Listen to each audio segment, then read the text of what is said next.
We had plenty of news on the Australian economy this week, but the main market focus was once again on US-China trade tensions. China announced tariffs on US imports in retaliation for the US tariffs, and then President Trump declared China's response to be unfair and threatened tariffs on another $100 billion of Chinese imports. So it has been another week of trans-Pacific trade tensions.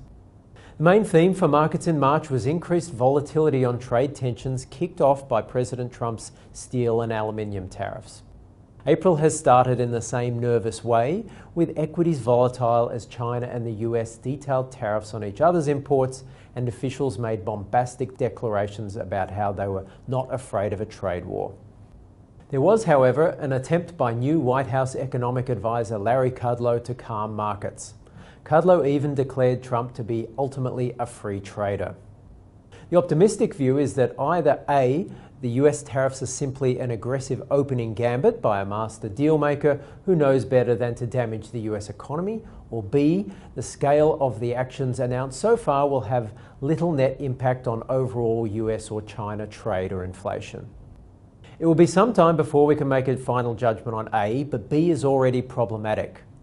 The steps announced so far should not cause great damage to China's export machine, while no one is likely to make major changes to their US GDP forecasts in response to China's new tariffs. But if there's little impact on yawning US trade deficits, will President Trump simply move on?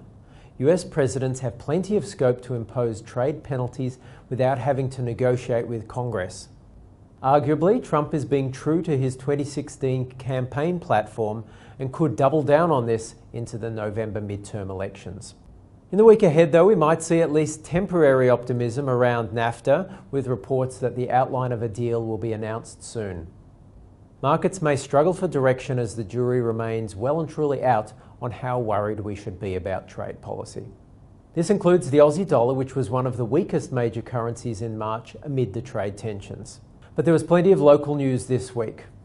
The RBA, of course, left the cash rate at 1.5%, but made some changes to the statement, which we saw as indicating a little less confidence.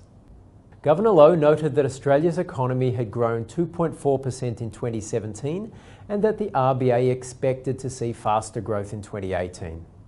2.4% is a very low bar, so this is another hint that the RBA will lower the 3.25% growth forecast it published in February's quarterly statement. Markets now price only about a 30% chance of the RBA raising rates this year. We also saw February data on Australian retail sales, building approvals and the trade balance.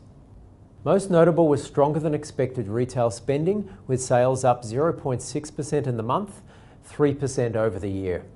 This was a welcome report given the RBA's concerns over household consumption. In the week ahead, the Aussie dollar probably won't react too strongly to a speech by Governor Lowe or to Australia's data releases, March NAB business confidence, April Westpac consumer sentiment, and February home loan approvals. Instead, while there will be interest in US inflation data for March, the main focus is likely to again be on the state of US trade policy.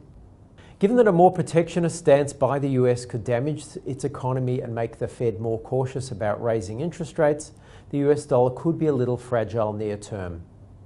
This would leave the Aussie dollar holding its ground around 77 cents in the week ahead, but falling against many other currencies if the US and China remain at loggerheads over trade. We'll speak to you next week.